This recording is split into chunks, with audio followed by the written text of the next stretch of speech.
Hey guys, Ralph here, and welcome to True Power Weight Loss Center here on a magnificent Monday here in Connecticut. True Power Weight Loss Center, one-stop shopping for all your health and fitness needs, be it losing weight, running faster, jumping higher. It is all here, all one protocol. Want to get rid of type 2 diabetes, heart disease, that is all here as well. One protocol. Why? Because it's right. It's true power, not the fake stuff. Anyway, you saw the thumbnail. The Miami Heat, the best conditioned athletes in the NBA. Not even close.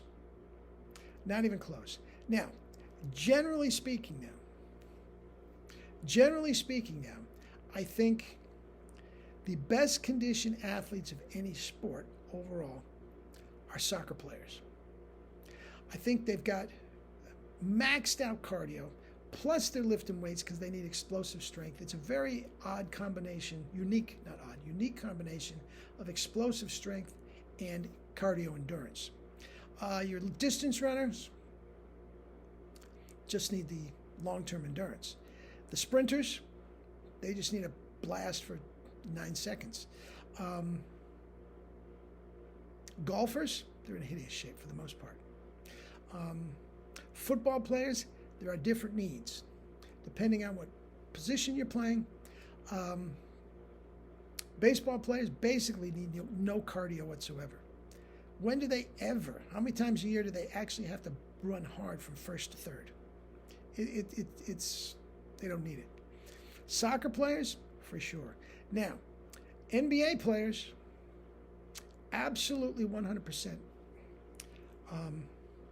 need the endurance like the soccers, but many, oftentimes, they get so many timeouts. Out of 48-minute game, 60-minute game, 48-minute game. If they're playing 35 minutes a night, that's considered a lot. Many of them guys, they lift a lot of weights for the most part, but they're not in great shape, except the Miami Heat. Now, they are under a strength and conditioning coach named Eric Foran. I believe I'm pronouncing it right. With the good blessing of Pat Riley. I love Pat Riley and all that he stands for, and never tanking and all that sort of stuff. He broke my heart when he left the Knicks, but he had a shot at the brass ring, part ownership, and complete control down in Miami, and he took it. It's hard to begrudge him that choice. But anyway, he is always, way back in the Knick days, Patrick Ewing, all of them, world-class shape. Not good shape, not excellent shape, world-class shape. He says that, guys, is not a choice. He says there is no reason, regardless of your ability, whether you're LeBron James, which he had, or the last guy on the bench, for you to be in anything other than world-class shape. And he demands it. And believe it or not, I've heard that was one of the things that LeBron James didn't like too much in Miami.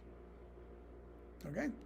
Anyway, with that said, every Monday during the season and training camp and all that sort of stuff, they have a percentage of body fat day where they get the percentage of body fat taken. And if it doesn't fall within a certain range, they have X amount of days to get it back to where it's supposed to be. And if they don't get it back then, they're suspended without pay. And he sticks to it. He sticks to it. There's several players that have been suspended. Why aren't they playing? Well, they're not in the proper percentage of body fat. And guys, I'll tell you what, they don't have to be your favorite team. And the fact of the matter is they don't have, a top 5 level star like the others. But man, they are in great shape. They are the only team in the NBA that plays both ends of the floor. All the possessions, they're playing offense and defense, and they are digging in each time. Why? Because they are only ones in shape enough to be able to do that. That takes a lot of energy to play both ends of the floor. LeBron James doesn't do it. He hasn't done that in 6-8 years. Now, he will come out of nowhere and make a, highlight reel block every now and then, an otherworldly block with his fantastic athletic skills. But he doesn't play man-to-man defense every single time down the floor. He does not. He loafs terribly on the defensive end. James Harden, same thing, loafs terribly on the defensive end. Now, the fact of the matter is, the Basketball Hall of Fame is chock full of people that have yet to play defense. Magic Johnson didn't play lead. Larry Bird didn't play great defense. Bob Cousy didn't play great defense. I mean, we can go right down the list. So, I mean, but make no mistake about it. The reason they didn't is because they didn't have the physical endurance to do it night in and night out. That's just the case.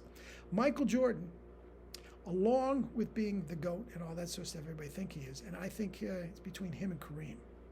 Kareem played both ends of the floor too. But the reason Michael Jordan could do it is because he could do it. And he was the best player on the court defensively every single game he ever played. He was an extraordinary defensive player. He had extraordinary endurance, strength, flexibility, endurance, far beyond those of, mere mortals. And he could do it. Most people can't. Okay? The Miami Heat can. Okay? Now, Eric Foran, their strength and conditioning coach, has a system there. A lot of weight training, cardio, the whole 9 yards. And I could never find anything specific about their diet. But he wants all of them, this is all I could get about the diet, to eat in. In other words, not send out for garbage, not go to restaurants for garbage. So often, if you get something that is seemingly healthy from a restaurant, you don't know how it's prepared. You don't know what oil they put in it. You don't know how it's hard to say. So eating in is a way to keep control over your diet. And from what I could tell, that's all I could find about their specific diet. Okay? Now, within that context, within the team, I'm sure they have guidelines. But they are the best conditioned athletes, case closed, in the NBA. Now, they are starting a series with the Celtics tomorrow night. Now, the Celtics, generally speaking, are quite young, as are the Miami Heat. So they have more, the exuberance of youth is more on their side than these old, grizzled veterans. But they are not in the same shape as the Miami Heat. I do think they have more skilled players. I think Tatum, Jaylen Brown, and Kemba Walker, all three of them would be the leading scorer on the Miami Heat. So for that reason, I do think the Celtics are probably going to win a very hard-fought series in 6 or 7 games. But I want you to keep an eye on it. The end of the fourth quarter, who's got more quickness in their step? Now, I know it's an aborted schedule. It's not, they're only playing 8 games and then the playoffs, so it isn't as they're not all as run down as they would normally have been. But keep an eye on it. It will be a significant aspect of it, especially if it goes 7 games, especially if it starts going into overtime.